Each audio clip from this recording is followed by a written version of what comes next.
Di mana bumi dipijak, di sana langit dijunjung, merupakan pepatah yang berasal dari Sumatera Barat.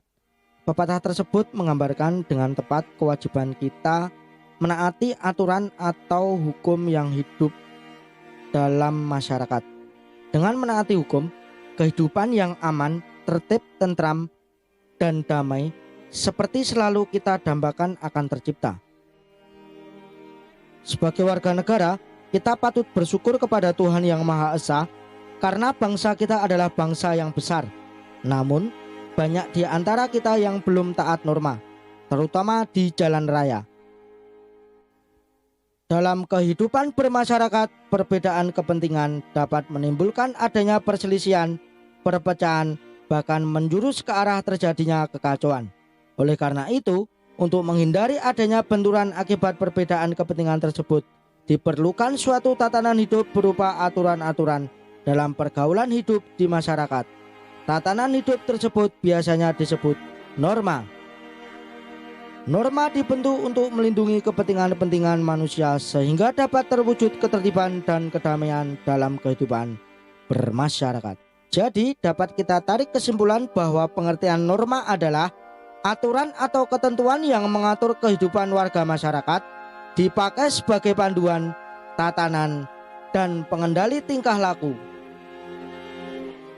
Baik, bagian kedua yaitu macam-macam norma.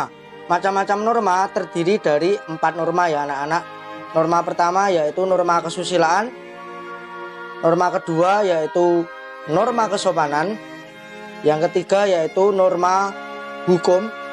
Yang keempat yaitu adalah norma agama.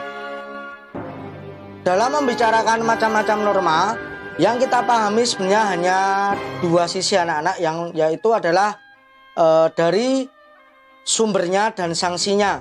Nah, dari keempat norma tadi ada norma kesusilaan, norma kesopanan, norma hukum, dan norma agama.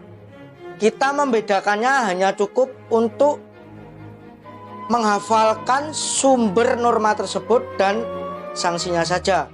Dari keempat tersebut hanya dibedakan berdasarkan sumber dan sanksinya aja. 1. Norma kesusilaan. Norma kesusilaan adalah norma yang bersumber dari hati nurani. Jadi seseorang dapat dikatakan sebagai seorang manusia jika dia masih memiliki hati nurani. Maka barang siapa yang melanggar norma kesusilaan, pasti jika dia masih memiliki hati nurani, dia pasti merasa takut, menyesal, merasa berdosa. Bukan dosa ya, tapi merasa berdosa. Takut kalau berdosa. Nah, sanksinya berupa itu. Sebagai contoh, jika seorang anak melakukan kebohongan kepada orang tuanya atau kepada gurunya, seharusnya anak tersebut merasa takut, merasa bersalah dan sebagainya. Nah, itulah yang dinamakan norma kesusilaan. Barang siapa yang melanggar norma kesusilaan tersebut, maka sanksinya berupa ada di dalam hati nuraninya sendiri. Berupa itu tadi, penyesalan, merasa takut dan sebagainya. Yang kedua, norma kesopanan. Norma kesopanan yaitu norma yang bersumber dari pergaulan hidup di dalam masyarakat. Bisa berupa kebiasaan di dalam masyarakat. Contoh, kebiasaan orang Jawa ketika berbicara dengan orang yang lebih tua, biasanya atau seharusnya, mohon maaf, harus menggunakan bahasa kromo inggil biar sopan. Itulah contoh norma kesopanan. Nah, sanksinya apa? Barang siapa melanggar norma kesopanan, maka dia akan mendapat cemooh. Cemooh itu diumpat. Misalnya kalian mengendarai sepeda motor terlalu kencang di depan orang, tidak menyapa, pasti ada umpatannya. Macam-macam ya umpatannya, tidak perlu disebutkan. Jadi barang siapa yang melanggar norma kesopanan pasti mendapat apa? Dicemooh sama orang. Contohnya seperti tadi ya, mengendarai sepeda motor. Kalau dalam bahasa Jawa, anaknya siapa toh kae? Ngawur nunggang motor. Anaknya siapa toh itu? Naik motornya kok ngawur, misalnya seperti itu.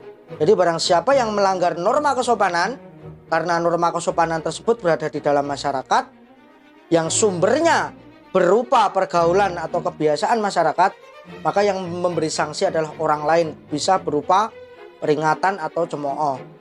Yang ketiga, yaitu norma hukum. Norma hukum adalah norma yang paling tegas, tidak bisa ditawar. Barang siapa yang melanggar norma hukum, pasti sanksinya tegas. Bisa dihukum, bisa didenda, bahkan bisa berupa hukuman mati. Nah, norma hukum adalah norma yang bersumber dari aturan-aturan yang dibuat oleh lembaga khusus, yaitu lembaga negara. Sanksinya berupa apa? Bisa denda, bisa penjara, bahkan bisa hukuman mati. Yang keempat, yaitu norma agama. Norma agama adalah norma yang bersumber dari wahyu Tuhan. Nah, dalam norma agama ini sanksinya berupa dosa. Jadi tidak secara langsung kita rasakan, bisa di akhirat nanti. Jadi norma agama itu sumbernya dari wahyu Tuhan, sanksinya berupa dosa. Baik, demikian materi hari ini. Hari ini kita sudah belajar 2 materi ya anak-anak, yaitu 1 pengertian norma. Norma adalah suatu tatanan atau aturan tingkah laku yang digunakan untuk mengatur pola tingkah laku dalam kehidupan masyarakat yang mengikat di dalam masyarakat itu sendiri. Adanya norma itu untuk membatasi semua kepentingan agar kehidupan tercipta menjadi aman, harmonis, dan tentram tentu saja. Nah, yang kedua adalah macam-macam norma. Macam-macam norma yaitu ada 4. 1. Norma kesusilaan, di mana sumbernya dari hati nurani. Barang siapa yang melanggarnya akan merasa berdosa, menyesal, dan sebagainya. Yang kedua adalah norma kesopanan, di mana norma kesopanan sumbernya dari kebiasaan masyarakat yang sanksinya bisa berupa dicemooh. Yang ketiga adalah norma hukum, di mana norma hukum itu sendiri adalah norma yang paling tegas, sanksinya tidak bisa ditawar lagi, di mana sumbernya adalah aturan hukum yang tertulis yang sumbernya dari lembaga-lembaga negara. Yang keempat adalah norma agama, yaitu norma yang bersumber dari wahyu Tuhan dan sanksinya berupa dosa. Demikian materi hari ini, semoga bermanfaat. Jangan lupa klik tombol subscribe di bawah ini dan nyalakan tombol loncengnya dan share ke teman-temanmu supaya menambah informasi yang belum menyaksikan video ini. Terima kasih. Saya akhiri. Assalamualaikum warahmatullahi wabarakatuh.